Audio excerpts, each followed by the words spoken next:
Good morning students. आज की class में अकाउंटेंसी की क्लास में आपका स्वागत है। जैसा कि आप सभी जानते हैं कि पिछली क्लास में हमने इलस्ट्रेशन नंबर 15 हमने करी थी और आज इलस्ट्रेशन नंबर 16 हम लेके आए हैं। और इसमें जो हमारा टॉपिक है वो हमारा क्या है कि मशीन लगाने तथा भवन बनाने पर किए गए व्यय। माने जब मशीन हमें जो उत्पादन करने के लिए बच्चों मशीन खरीदनी पड़ती है और मशीन को लगाना पड़ता है।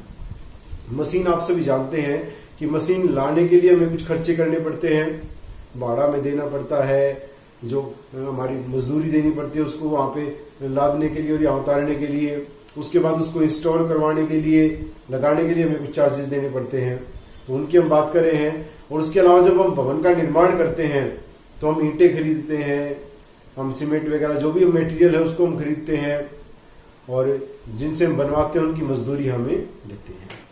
तो ये सभी करने में जो भी हमारे व्यय आते हैं, खर्चे आते हैं, उनका लेखा हम कैसे करते हैं ये हम यहाँ पे देखते हैं। तो बच्चों इसमें अगर मैं बताऊं, जब भी हम कोई भी असेट अगर हम खरीद के लेके आते हैं और उसको हम लगाते हैं, तो उसको खरीद के लेके आने के लिए जो हमारे खर्चे, एक तो खरीदने में जो हमारी कॉस्ट आई है, मान लेते हैं मशीन हमने कोई 5 लाख रुपए की खरीदी है, उसके बाद उसको वहां से यहां तक लाने के लिए मान लो हमें 5,000 रुपए जो है भाड़ा देना पड़ा है और उसके बाद जो है 5,000 हमें उसकी मजदूरी देनी पड़ी है उसको इंस्टॉल करवाने के लिए, माने 10,000 हमें एक्स्ट्रा उसके ऊपर व्यय करने पड़े हैं।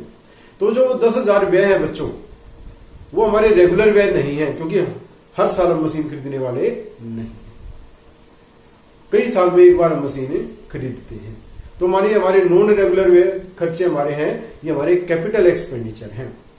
तो जो कैपिटल एक्सपेंडिचर हमारे होते हैं बच्चों, उनको हम जो है उस असेट की वैल्यू में ही क्या कर देते हैं, ऐड कर देते हैं। माने जो कैरिज हमने दी है बच्चों 5,000, हम अलग से कैरिज अकाउंट ओपन नहीं करेंगे, कैरिज अकाउंट को हम डेबिट नहीं करेंगे। इसी प्रकार से जो हमने इंस्टॉल करवाने के लिए वेजेस हमने दी है, उसको भी हम अलग से अकाउंट खोल के डेबिट नहीं करेंगे यहाँ पे, बल्कि उसको हम मशीन की वैल्यू ही मानेंगे। माने यहाँ पे मशीन की जो कॉस्ट मानी जाएगी, जो मैंने एग्जांपल दिया है, वही 5,10,000 रुपए मानी जाएगी और 5,10,000 से मशीन को ही डेबिट किया जाएगा। इसी प्रकार से अगर हम कोई भवन बनाते हैं तो उस भवन के बनाने पे जो भी हमारा खर्चा होता है बच्चों, मजदूरी हम देते हैं या कोई मटेरियल हम लेके आते हैं, तो अलग से उस मटेरियल का, अलग से मजदूरी का हम अकाउंट ओपन नहीं करेंगे, बल्कि हम उसको भवन के नाम से ही, बिल्डिंग के नाम से ही उसको हमें दिखाएंगे। लेकिन अगर कोई एसेट पहले से हमारे पास है और उसकी हम हर साल छोटी मोटी रिपेयर वगैरह और रोलिंग वगैरह जो है हम करवाते रहते हैं, ग्रीस तेल करवाते रहते हैं, तो वो हमारे रेगुलर खर्चे हैं, उनको हम रिपेयर के नाम से ही लिखेंगे, ना कि उस असेट के नाम से। तो ध्यान रखना है, कोई असेट खरीदते हैं और उसको जो है लगवाते हैं, तो उस टाइम पे जो खर्चे होते हैं वो हम कैपिटल एक्सपेंडिचर मानेंगे, असेट के नाम से ही दिखाएंगे। लेकिन अगर बीच में कोई खर्चा किसी असेट पे हम छोटा मोटा करते हैं रेगुलर, तो उसको हमें जो है अलग से उसके नाम से ही दिखाएंगे। इसी प्रकार से भवन के जो खर्चे हमारे हैं वो भी भवन के नाम से ही दिखाए जाएंगे। लेकिन अगर हम सामान खरीदते हैं बच्चों, गुड्स अगर हम परचेज करते हैं, क्योंकि गुड्स स्वयं हमारा एक रेगुलर एक्सपेंडिचर है, गुड्स खरीदना बिजनेस है हमारा, उस पे अगर कोई मजदूरी हमारी लगती है या कोई जो हमारे कैरेज लगती है, तो उसको हम परचेज में ऐड नहीं करेंगे, उसको हम अलग से दिखाएंगे। तो इसका कैसे ट्रीटमेंट होगा बच्चों, यही हम यहाँ पे इलस्ट्रेशन नंबर 16 में सीखने वाले हैं। तो देखते हैं इलस्ट्रेशन नंबर 16। इसमें दिया गया है कि journalise the following items in the books of Radha Kamal and sons giving suitable narrations. तो फर्स्ट हमारा है bought goods from Nilesh for cash ₹50,000। हमने 50,000 रुपए का कैश में सामान खरीद लिया नीलेश से और also paid 1,000 for their carriage. तो लाने के लिए जो खर्चा हुआ कैरेज हमारा भाड़ा, वो भी हमने दिया। तो मैंने बताया था कि सामान खरीदते हैं तो वो हमारे रेवेन्यू एक्सपेंडिचर है, तो कैरेज भी हम अलग से ही दिखाएंगे। तो यहाँ पे हम क्या एंट्री करेंगे, फर्स्ट हमारी डेट दी नहीं है, नंबर 1 डाल देता हूं यहाँ पे मैं। गुड्स हमारा है तो परचेज उसको हम बोलेंगे, परचेज हमारा नॉमिनल अकाउंट है, एक्सपेंस है तो डेबिट करेंगे, आप सभी जानते हैं इस चीज को। परचेज अकाउंट डेबिट, कितने का सामान खरीदा है जी हमने, 50,000 का खरीदा है जी। उसके बाद हमारा दूसरा अकाउंट कौन सा होगा, क्या नीलेश होगा, नहीं जी, नीलेश तो तब होता है जब हम क्रेडिट पे परचेज करते हैं, हमने यहाँ पे कैश में किया है, इसलिए दूसरा अकाउंट कौन सा होगा, कैश। ये हमारा रियल अकाउंट है, क्रेडिट वर्टे गोज आउट।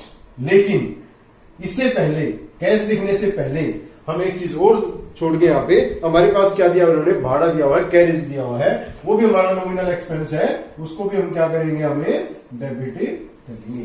तो कैरेज अकाउंट डेबिट हमारा हो जाएगा कितना, 1000। और टोटल जो पैसे हमारे पास से गए हैं वो कैश अकाउंट वो कितने दिए हमने, 51,000। तो यहाँ नेगेशन लिख देंगे, goods purchase and paid for carriage. Number 2, अब नंबर 2 में इन्होंने क्या दिया है बच्चों कि सीता को दे 10,000 रुपए के पूर्ण भुगतान में हमने 9,650 रुपए दे दिए, माने paid to Sita 9,650 in full settlement of her dues of ₹10,000। Sita को हमने 10,000 देने थे, उसने डिस्काउंट दे दिया, हमने 9,650 में हमारा काम चल गया।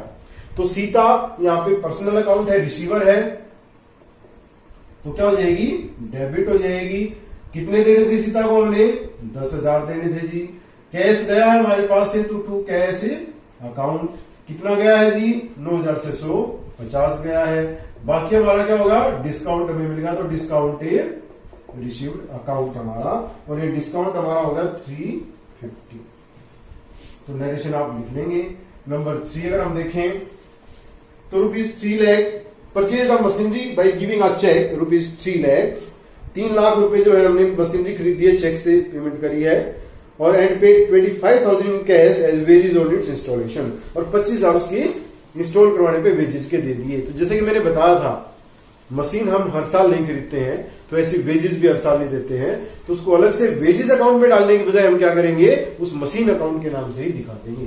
तो हमारे यहाँ पे जो मैं एंट्री करूंगा बच्चों, तो मैं क्या करूंगा, मशीनरी अकाउंट डेबिट 3 लाख तो उसकी वैसे कॉस्ट थी, प्लस 25,000 वेजेस के लग गए, माने 3,25,000 टू। लेकिन अब क्या हुआ, 3 लाख की तो हमने पेमेंट किससे करी, बैंक से, तो क्रेडिट था कि अगर बैंक में हो जाएंगे 3 लाख तो हमारे, और जो 25,000 है उसकी पेमेंट किससे करी हमने, कैश से करी, तो वो हमारे कैश में आ जाएंगे 25,000। नंबर 4 अगर हम देखें तो इन्होंने कहा BRICS of ₹15 lakh and timber for ₹10 lakh purchased for the construction of building. The payment was made by check. हमने ईंटें खरीदी और टिम्बर खरीदी, तो अलग से ईंट और टिम्बर तो हम लिखेंगे नहीं ना, क्यों खरीदी हमने, बिल्डिंग बनाने के लिए, तो हम क्या लिखेंगे इसको, बिल्डिंग। बिल्डिंग अकाउंट डेबिट, और चेक से पेमेंट करिए तो क्या होगा, टू बैंक अकाउंट होगा। टोटल कितने, 15 लाख की ईंट और 10 लाख की लकड़ी, माने 25 लाख।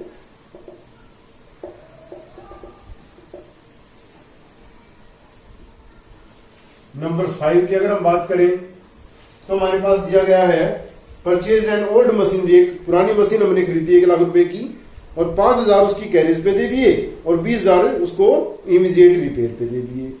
तो ओल्ड मशीन खरीदी है ना, मैंने बताया था खरीदने के टाइम पे जो भी खर्चे होंगे वो मशीन में ही ऐड किए जाएंगे, पेमेंट चेक से करी है। अगेन हम यहाँ पे क्या करेंगे, हम करेंगे मशीनरी अकाउंट डेबिट, और मशीनरी में हम कितने डालेंगे, 1 लाख जो हमारे हैं वो तो उसकी कॉस्ट है, और 5,000 कैरेज, 20,000 इंस्टॉलेशन, उसके रिपेयर के चार्जेस हमारे, तो 1,25,000।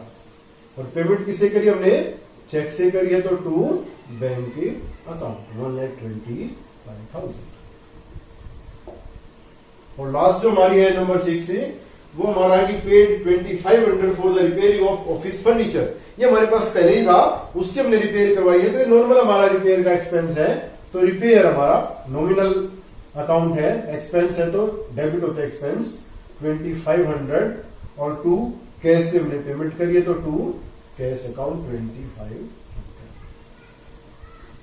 तो इस प्रकार से जो है आप नेक्स्ट जो आपका क्वेश्चन है वो भी ऐसा ही है, 17, 18 और 19।